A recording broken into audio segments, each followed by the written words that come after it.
नमस्कार दोस्तों, केदार घाटी में हेलीकॉप्टर क्रैश हो गया।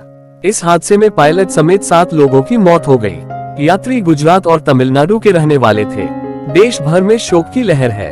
जानते हैं कि पहाड़ों पर क्यों क्रैश होते हैं हेलीकॉप्टर। केदार घाटी में हेलीकॉप्टर क्रैश का यह पहला मामला नहीं है। पिछले 12 सालों में केदार घाटी में 7 बार हेलीकॉप्टर क्रैश हुए हैं। कुल 26 लोगों की मौत हो चुकी है। इनमें सेना के 20 जवान भी शहीद हुए थे। 12 साल पहले 2010 में केदारनाथ धाम में प्राइवेट हेलीकॉप्टर के पंखे से कटकर एक स्थानीय व्यक्ति की मौत हो गई थी। इसी प्रकार 2013 में 16 और 17 जून को केदारनाथ में भारी तबाही आई थी। केंद्र सरकार ने वायुसेना को रेस्क्यू के लिए भेजा था। 19 जून 2013 को रेस्क्यू के दौरान जंगल चट्टी में एक हेलीकॉप्टर दुर्घटनाग्रस्त हो गया था। इस दुर्घटना में जनहानि नहीं हुई थी। इसी वर्ष 25 जून को सेना का एक Mi-17 हेलीकॉप्टर राहत बचाव के दौरान गौरीकुंड और रामबाड़ा के बीच घनी पहाड़ियों में कोहरे और खराब मौसम के कारण क्रैश हो गया था। इस घटना में पायलट, को-पायलट समेत 20 जवान शहीद हो गए थे। इसी वर्ष 28 जून को केदारनाथ से 2 किलोमीटर दूर गरुड़ चट्टी के पास एक प्राइवेट हेलीकॉप्टर क्रैश हो गया था। इस दुर्घटना में पायलट और को-पायलट समेत 3 लोगों की मौत हुई थी। यह हेलीकॉप्टर भी रेस्क्यू में लगा था। इसी वर्ष केदार घाटी में एक और हेलीकॉप्टर क्रैश हो गया था। को-पायलट और इंजीनियर की मौत हो गई थी। वर्ष 2016 में केदार घाटी में एक हेलीकॉप्टर क्रैश हुआ था। इसी प्रकार 2018 में केदार घाटी में सेना का Mi-17 हेलीकॉप्टर बिजली के तार से उलझकर क्रैश हो गया था, लेकिन सभी यात्री सुरक्षित बच गए थे। वर्ष 2019 में केदारनाथ में हेलीपैड पर यूटी एयर हेली कंपनी का हेलीकॉप्टर टेक ऑफ करते हुए क्रैश हो गया था। इस हादसे में भी सभी यात्री बच गए थे। उत्तरकाशी में 2019 में हेलीकॉप्टर क्रैश हुआ था, जिसमें 3 लोगों की मौत हो गई थी। वर्ष 2019 में उत्तरकाशी में हेलीकॉप्टर क्रैश हुआ था। इस हादसे में 3 यात्रियों की मौत हुई थी।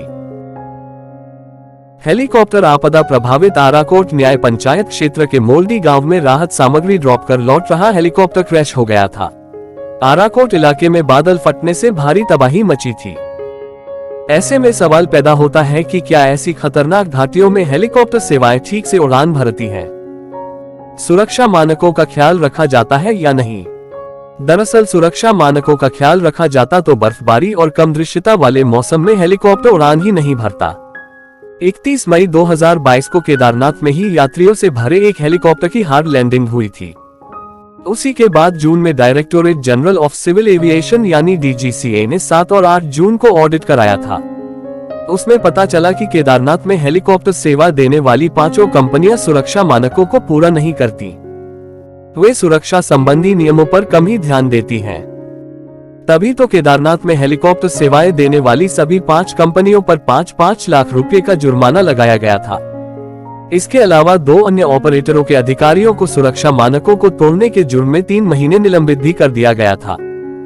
ऑडिट के समय DGCA की टीम ने देखा कि हेलीकॉप्टर सेवा देने वाली कंपनियां चॉपर शटल ऑपरेशंस के दौरान सुरक्षा मानकों के नियमों को क्रॉस चेक नहीं करती हैं। जो हेलीकॉप्टर गरुड़ चट्टी पर क्रैश हुआ है, उसका संचालन आर्यन एविएशन कंपनी के जिम्मे है। यह हेलीकॉप्टर अमेरिका और कनाडा में बनाया जाता है। इसकी पहली उड़ान जून 1995 में हुई थी।